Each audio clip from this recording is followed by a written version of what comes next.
Do you remember playing hide and go seek as a kid?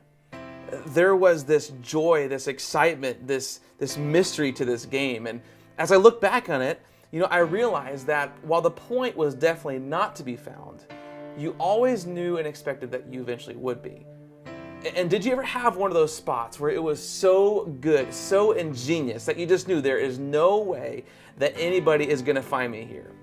And you felt proud and you felt undefeated and you feel like you won the game. But as you're in this incredible spot, time just keeps going by. And you begin to look at your watch, you begin to think, gosh, it's getting kind of dark and it's kind of lonely here. And so I remember doing things like just simply placing my foot out so that I might be seen, or moving from one spot to the next. And because in reality, it's strange. There's this joy in being found. And it's almost as if there's this greater joy in being found than there is to being completely hidden. And so I think about this. If there is a joy in being found in a game, how much more true is this in life? We worship a God that created this universe. He displays His majesty and His presence through creation.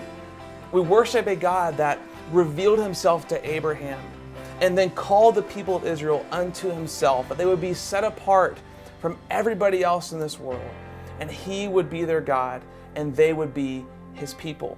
He continued to reveal Himself through the way that He spoke, through His presence, through the miracles that He did. And right when you think God is done revealing Himself, He sent His only Son, Jesus Christ, to die on a cross on our behalf so that we might be in relationship with Him. Do you see the pattern here? That God has initiated a relationship. He has initiated a relationship with us. In other words, God has begun a lifelong game of hide and go seek with us. Things are only revealed in order to be found. And so God is calling you and I both to seek after Him and to find Him. But what happens in those times in life in which we feel like God is almost hiding Himself? When it's not always about the rejoicing of finding Him, but it's the difficult search.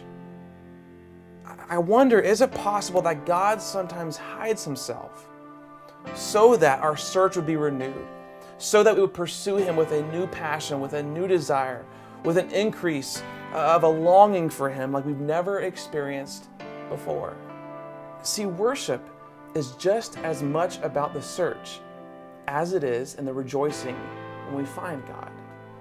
Actually, I think that our worship is purified and tried and tested in those seasons in which God seems hidden and we crave more, we long for more, we desire for more of Him.